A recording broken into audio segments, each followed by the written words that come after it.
Today's topic in the series of approach to common cases is about CVA,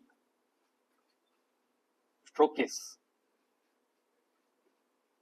especially elderly individual who is being brought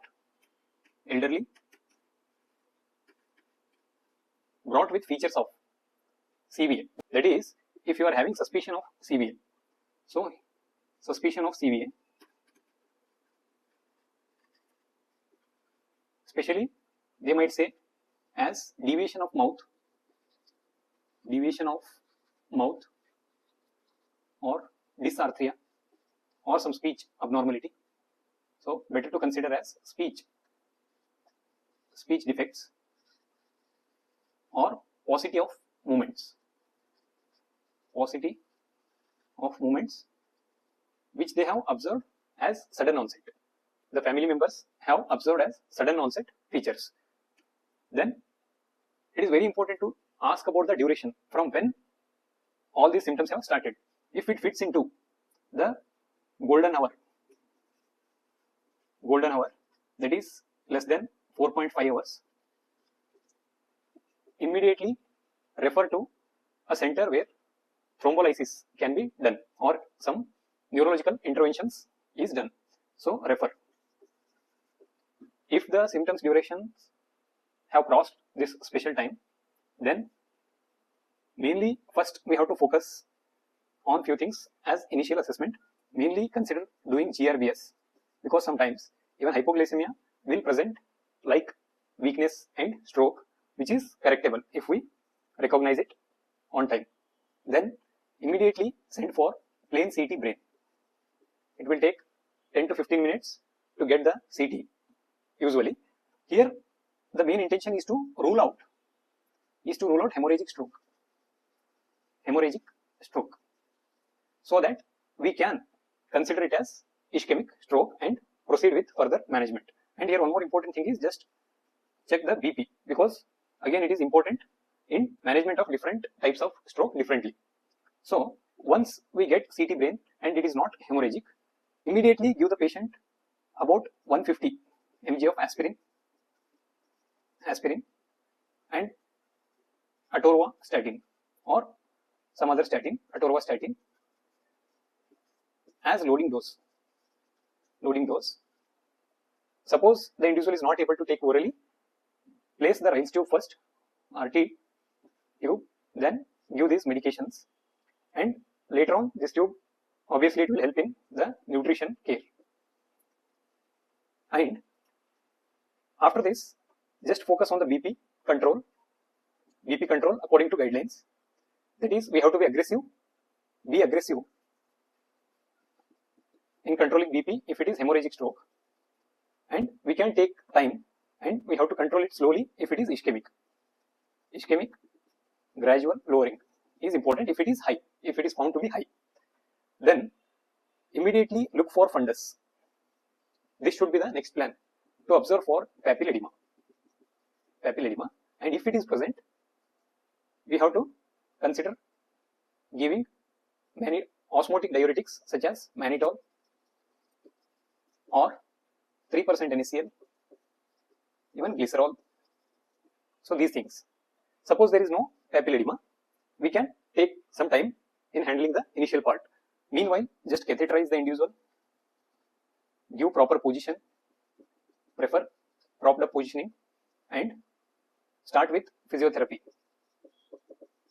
First, teach the attenders the basic physiotherapies, that is just basic contraction of the affected side.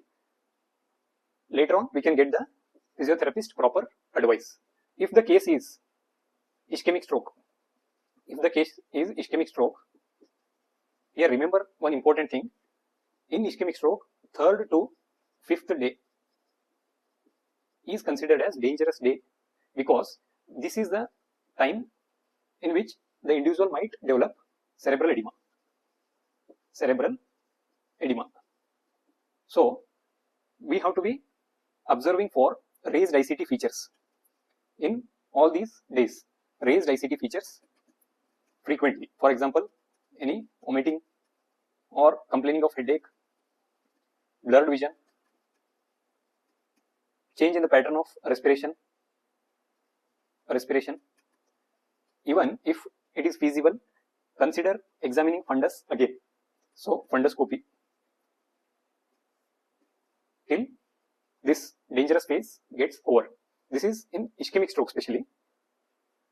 So after this initial part, we can work up for the cause or the risk factors for stroke. For example, we can get ECG and even 2D echo to look for any cardiac lesion which might have led to stroke, especially in young individual.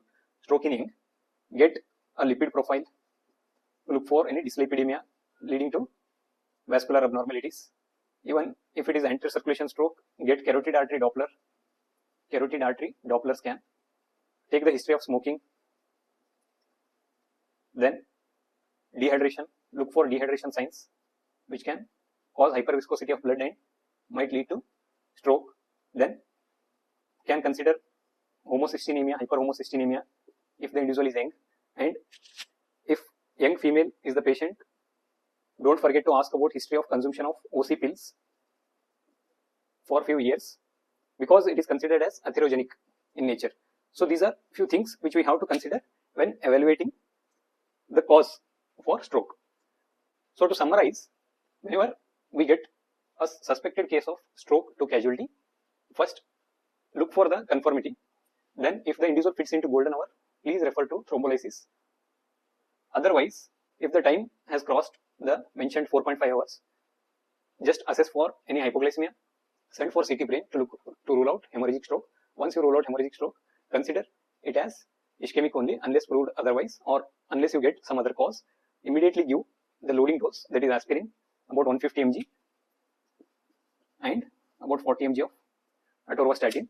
Place rails tube catheterization, give proper position for the patient, just general care. Then observe for any features of raised ICT, mainly papilledema through funduscopy. After that, go on searching for the risk factor or cause. And don't forget about the BP management in stroke cases. Here one point I would like to add is about usage of some neuroprotective medications such as pyracetam.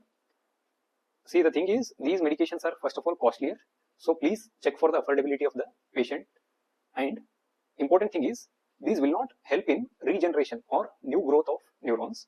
Only thing which is done by these neuroprotective factors is they will increase the resilience of the neurons which are alive but not damaged.